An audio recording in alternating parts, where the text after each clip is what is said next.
Pagi, nama saya Kevin Kostajayas, nomor matriks 07DP18F2027. Saya sebagai wakil kumpulan saya akan membentangkan tentang kajian kami, yaitu pengaruh YouTube Vlog terhadap niat beli barang dan perkhidmatan secara atas talian dalam kalangan pelajar Jabatan Perdagangan Politeknik Kota Kinabalu. Untuk pengenalan, revolusi internet pada masa kini menjadikan penyampaian maklumat mengiklanan word of mouth telah bertukar kepada e-word of mouth, yang mana penyebaran maklumat menjadi lebih luas dan menyeluruh.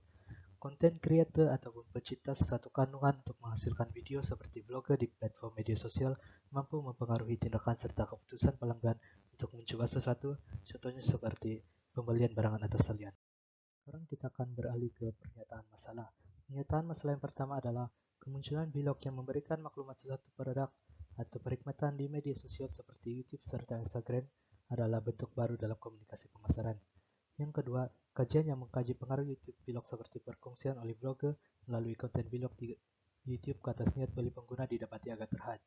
Oleh itu, kajian ini bertujuan untuk mengkaji pengaruh YouTube Vlog terhadap niat beli barang dan perkhidmatan secara atas talian dalam kalangan pelajar Politeknik Kota Kinabalu.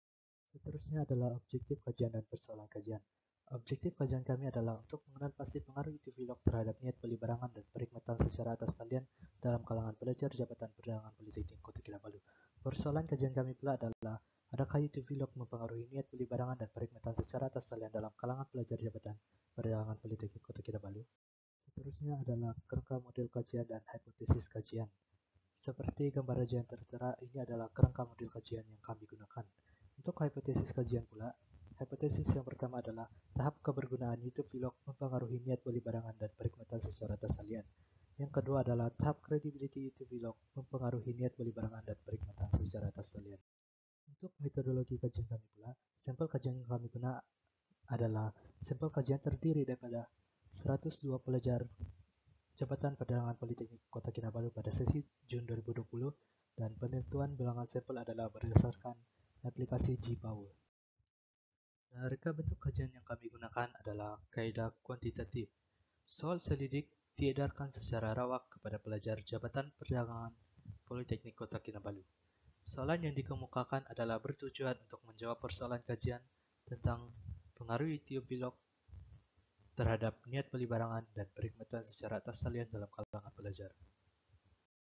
Instrumen kajian yang kami gunakan pula adalah soal selidik. Soal selidik dibagikan kepada 4 bagian, yaitu demografi, tanggapan kebergunaan, tanggapan credibility, dan niat beli. Pengukuran dan penilaian pula dilakukan menggunakan skala Likert, yaitu sangat tidak setuju, tidak pasti, setuju, dan sangat setuju.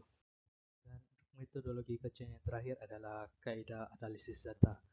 Kaidah analisis data yang kami gunakan adalah kaidah deskriptif dan juga kaidah analisis regresi berganda. Kaidah deskriptif digunakan untuk melihat min bagi setiap item dan melihat min pembeli ubah yang paling tinggi. Manakala kaidah analisis regresi berganda pula digunakan untuk menguji hubungan di antara pembeli ubah tidak bersandar ke atas pembeli ubah bersandar kajian niat beli. Dan sekarang kita akan beralih ke dapatan kajian. Ini adalah dapatan kajian untuk kaidah analisis deskriptif. Ia terdapat 3 faktor yang kami gunakan, yaitu jangkaan kebergunaan YouTube Vlog dengan nilai min 3.84, jangkaan credibility YouTube Vlog dengan nilai min 3.82, dan minat beli atas talian dengan nilai min 3.73. Ini pula adalah dapatan kajian untuk kaidah analisis regresi berganda. Seperti gambar yang tertera, ia menunjukkan jangkaan kebergunaan YouTube Vlog berhubungan secara positif signifikan ke atas niat beli barang dan perkhidmatan secara atas talian dalam kajian ini, yaitu pada nilai koefisien 0.311 pada nilai P. Jangkaan credibility juga menunjukkan hubungan positif ke atas niat beli barang dan perkhidmatan secara atas talian. Analisis regresi berganda bagi pengujian tersebut menunjukkan nilai koefisien 0.602 pada nilai P.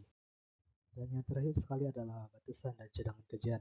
Untuk batasan kajian, sampel yang digunakan dalam kajian ini adalah tertumpu kepada pelajar-pelajar Jabatan Perdagangan Politeknik Kota Kinabalu saja.